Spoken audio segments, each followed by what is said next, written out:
On Sunday, at the beginning of week 14, we woke up at the golf course, which there was a wildfire next to.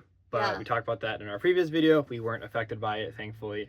And we actually took the RV to its first location other than campgrounds, which was church. We were able to park on the street in the neighborhood, luckily, and everything worked out well. No, like, getting too close to underneath trees this time, which was good. Because that is our tendency in neighborhoods. I say tendency like we've done it more than once, but it's definitely happened. It's happened enough to worry about it. I commented. I was like, okay, there's like enough space underneath this tree. So that was good. From there, we left to the next harvest house we were staying at, which was a SoJo Norwegian Ranch. We may be pronouncing the name of that wrong. But Probably. Yes, that was where it was, also in the Missoula area. So they were pretty fun. They were kind of this like organic ranch. They had fainting goats, which Cooper tried his hand at. He was not able to get them to faint. But I was. They did stiffen up. Yeah. And they had a ton of chickens. And turkeys there? Yeah, they had a big male turkey, and whenever you would walk by, it would like flare up all its feathers and wings and start acting all macho on you, which is odd because, you're not the same species. So I don't know why it's protecting its turkeys, its females from you, but... And we also got to see some really sweet little puppies, so that was super fun. What were they? They were little golden something labs. They were cute, and they were fluffy, and they were really sweet.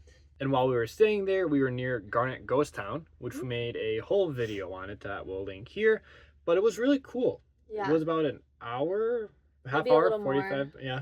We'll call it about an hour drive away. And yeah, it was really cool. It's the most intact ghost town in all of Montana. Yeah. It was really cool. Definitely worth a stop. Like I said, talked very in-depthly about it in the other video if you're interested in seeing about that. Plus, you have to love a free activity.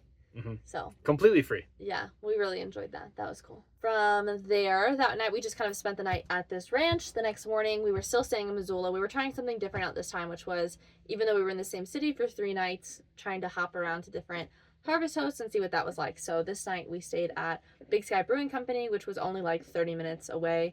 30 minutes away via RV. It was faster if you were driving. Probably like 15 minutes. Yeah, something like that. But we were staying there, and we basically just stayed out behind this big brewery, and it was very different than we were expecting. They had this huge amphitheater that they open up in the summer for all these concerts. And whenever I had booked it, they were like, just so you know, we don't take things in August and in July because of concerts. And I was like, okay, whatever. Expecting there to be, live music in the bar or something. But then, like I said, massive outdoor amphitheater. Can hold thousands of people. They had 2 mobile bars back there that they bring out into the field. They had a whole banner displaying what it looks like, and it looks amazing. It looks like an outdoor concert that's planned, It was venue. This whole operation, so we didn't know. But there wasn't any concerts. We were in there in September, which is fine. That was the only reason we were able to stay there at all. But we were really lucky in our spot. It was a nice place. They let us come early and stay late, so we appreciated that. Plus, at a harvest host, you're supposed to spend about $30 per stay. But we went in expecting to get dinner there because it was a brewery, and they only had drinks. And we did our best. We didn't want to get could not spend $30 in drinks. So it was a nice, affordable harvest host. And they were super nice. They didn't mind. I think they just know that's what happens. So we had their local craft beers. Haley had a seltzer. Yeah. Very good. So definitely go by. Earlier in the day, we went to the Missoula SmokeJumpers, which was really neat. It's like a museum, and so we were just kind of expecting just like a regular museum. You look at stuff about the thing, and then you leave. But it was actually more of a tour through their SmokeJumper facility, which was really cool. We were like, oh, we're accidentally running 5 minutes late. It would totally be fine. And we get there, and they're in the tour. So if we'd come any later than that, we would have missed it because we wouldn't have been in the right building. And the tour was a little bit of history about SmokeJumpers, how they started, where it's located and why and everything like that.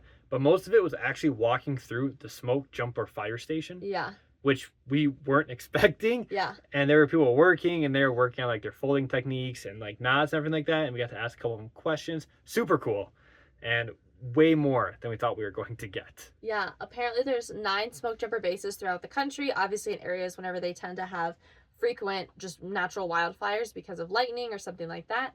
So we just kind of have happened upon a number of various, normally small, but like we were saying about the one at the golf course, sometimes rather large fires we've driven by or been sort of near. So it makes sense why they have them out here. But we also learned that they're only really fighting the very small fires. The goal of the smoke jumper is actually just to prevent it from getting huge, rather than working on the major 1,000 of acre fires. That's actually a whole different Department of Firefighters. So that was pretty interesting. I didn't know that. And the job sounds really dangerous. You're jumping out of planes, not into the fire. You land like a mile or so out from the fire, and then you hike in. And they're actually no different than regular firefighters, except they jump out of a plane. But once they land, all of the training is like firefighter based, just like wildfire training. It was just really neat to learn all about it and get, like you said, to get to talk to some of them. So we really enjoyed that. And then afterwards, we walked around downtown Missoula trying to go to this pizza place, which ended up being closed because it was Labor Day. So that is when we headed back to the brewery, spent the night, and then the next day we went there for lunch. So it was called Bigga Pizza. I think it's got a full name, but it's something Bigga Pizza in Missoula. And that was pretty good. They had like fun pizza flavors. It was very good. And you could split the pizza in half. It wasn't like pepperoni, sausage, Hawaiian pizza. It was really unique flavors. And I don't even remember what we got. It was like one of them I got was like prosciutto and fig. That was pretty yummy. There was other flavors like that though. Yeah, and they had a gluten-free crust. Always appreciate it. Whenever there's a place that has a gluten-free crust, Haley insists that we go on it. I desire that we go. Insist is a bit strong. So that was our time in Missoula. After that, we hit the road, and we were driving farther up north, kind of making our way over to Glacier. But first, we were stopping at this area called St. Ignatius, which is home of the National Bison Range, which is really random because it was actually kind of small, but it was cool. So the first night we didn't go to the Bison Range. We stopped at our harvest host, which was live Oak Belgians, and we have stayed, at this point, probably 30 plus harvest hosts. And I would say this is easily like in our top 5 harvest hosts we've ever stayed at. Top 5, top 3. It was really cool. It was awesome. It was these big Belgian draft horses. The hosts were super nice. Yes. And they kind of got a sense that we are not afraid of horses. And originally, like on their harvest host thing, it says, do not go into the pens. Do not go near the horses without the host. And after talking to them for like 15 minutes, they were like, yeah, you can open the gate and walk in there and feed them and go interact with them like down in the pasture. Yeah. Which is really cool because I've never really interacted with Belgians before. I think Haley has limited experience with it. We've both done some horseback riding in the past. So again, we were quite familiar with horses overall, but it was really cool just to be around such like big, beautiful behemoths because they're huge. And they also had a couple of Friesians, which are these enormous black horses, also draft horses that were staying in the pasture that we were parked in. So we would like look out the window and they're like licking the car or something like that. I don't know. It happened. And we saw online that you could like feed them carrots. So we got this huge bag of carrots and we're just feeding them throughout the like 2 days we were there. It was so fun. It was really cool. And the horses loved us. Yes, definitely, of course. Because we're nice and not because of the carrots. Right. But I'm sure the carrots helped. So we had a great time there. So spent the night there, and then the next day we went exploring St. Ignatius more. We went to a small church. It was the St. Ignatius Catholic Mission. And the big like draw to it is I believe there's over it's like 58 or some odd paintings. Hand painted back in like I think the 1800s. 1900s. Early 1900s, a little off there. By one person. It was one single monk, and he was also the cook and the handyman while painting, and he did all 40 plus paintings in 18 months. Yeah, he did all 56 some odd paintings in 18 months. And they're not like petite. I mean, if you think about if you've been to a church that is painted anyway, I mean, these are huge. Like huge. Like 6 feet across. Yeah. On the walls. Enormous. And done really, really well. I say they're beautiful. They're very impressive. They're very cool. We went to the church, unfortunately, as it was kind of locking up. So we didn't get to stay super long. But it was just a really cool spot. From there, we went to the Huckleberry Jam Factory, which was basically across the street. Because they had Huckleberry milkshakes. Cooper's a sucker for a good milkshake. I love milkshakes. However, Huckleberry everything is just expensive. We're learning. It's true. Which I don't really know why. I guess because it's really specific to this one area. And I'm sure there's a reason for that. But tourist traps. Tourist traps. Might be it. But the Huckleberry milkshake was like $4 more than a chocolate milkshake. Was it good though? It was good. I would have it again. So it was good. I don't know if it was worth the extra $4, but if they were about the same price, I would definitely get another Huckleberry milkshake. So we enjoyed those, except apparently not the prices. And then we went to the National Bison Range, and that was cool. Again, shocker of the century, we showed up a little bit like right at the tail end, and they're like, okay, if you get there in 10 minutes to this like one gate, then you're good. But if you don't get there in 10 minutes, then like the whole thing's closed because it's a 2-hour drive through this like dirt road, and they close at like a certain hour, so you have to reach this gate by this time, otherwise it's closed, yada yada. So we were like, okay, great, and we're like panic driving to this thing, and we made it, which is Haley fun. was panic driving. And then what was like the whole point we came to this area for, and we were about to miss it naturally.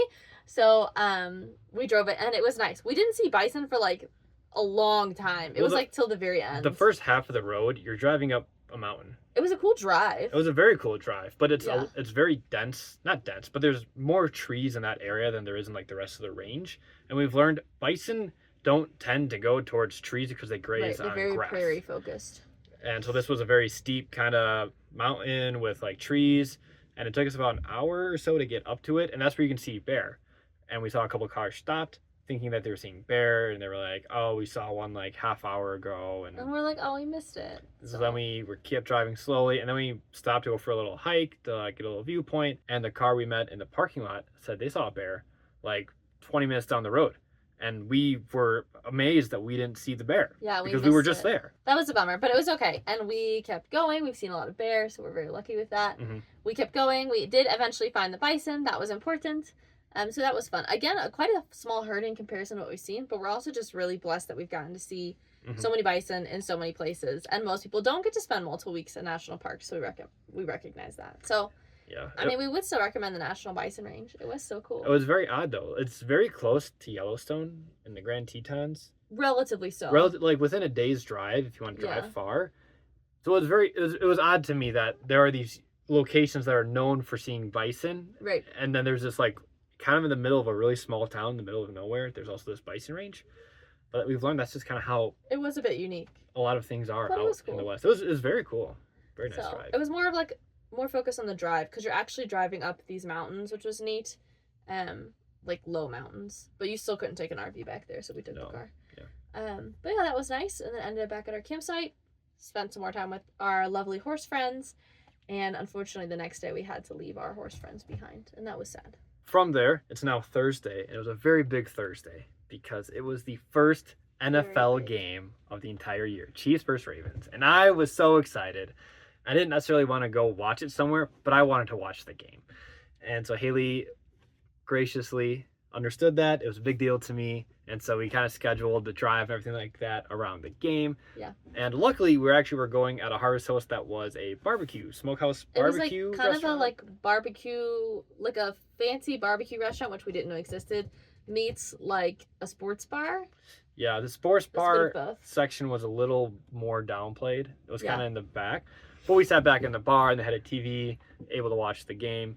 It was great. The food was not exactly our palate. So we were staying at the East Shore Smokehouse, and it was just a different type of barbecue than we were expecting. I don't really know what kind of barbecue we normally eat, but it was like more tomato based. We normally eat like Sweet Baby Ray's as like the baseline. Because it is the best. It's the best. And then I don't know how to describe barbecue sauce, but more of like a tangy. Yes. Not spicy. It's not spicy, okay, so don't make fun of us for that. But like ketchup is sweet, barbecue's got like a little bit of a tang to it. Yeah. And this barbecue sauce was more like ketchup. It kind of tasted like a 70-30. Not like in an undoable way, but in like they had added different kind of spiciness to it. Yeah, but it was like a 70-30 combo of ketchup and barbecue sauce. It was red, so that was part of it. Yeah, so it was not our favorite barbecue, but pretty sure it's a different type. You can like comment below and be like, "Oh, that's this kind of barbecue," and then we'll learn things, but we don't know.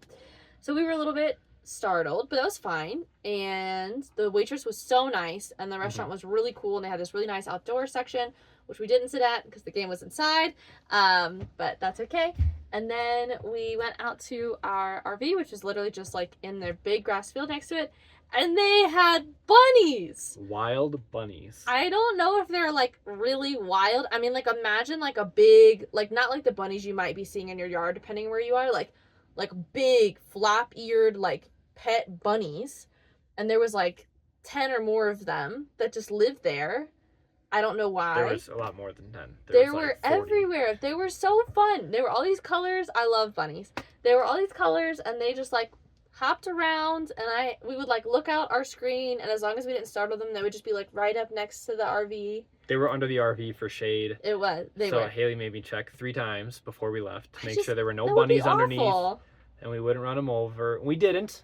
No bunnies. That would be such an awful like part of the trip. I would have been so sad. So no bunnies were harmed in the parking or removal of our RV. So we had a great time there, and with the bunnies in particular. And after leaving the barbecue and, I guess, bunny farm the next day, we left a little later than we were intending to. Was talking to some family, working. So we were a little behind schedule, but not too crazy. And then we went to Glacier National Park for a harvest host, about half hour, 45 minutes from the gate. And it was a very nice. They had a huge plot of land in the back of like a little hobby farm. It's kind of hard to tell what it was. It was a wheat farm. But there were probably 4 or 5 RV spots, but very spaced out. I mean, like, you're in the middle of this huge pasture, and they kind of have designated spots for everybody. So it was really nice. And beautiful views of, I don't know if they're called the Glacier Mountains, but the mountain range, you could see it from where we were.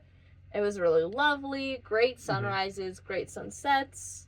We were there for 2 or 3 nights? 4 nights. We were there for 4 nights. That was kind of the beginning of our trip into Glacier. We did so much driving that on Saturday we didn't really have time to do anything related to the area, which sounds kind of silly because we were in like just outside of Glacier. But we are going to be in Glacier for 2 weeks, so we figured we would try and do that a little more, and we really needed to catch up on work after all the driving. So that concludes our week. And if you want to see what we do in Glacier with a lot of hiking, lots of driving, we drove going to the Sun Road probably at least 3 times. Some bear sightings. A couple bear sightings, lots of wildlife. Make sure you follow along for next week's video. And starting in a week or 2, I think probably 2 weeks, we actually started doing like daily vlogs as a different video format compared to this.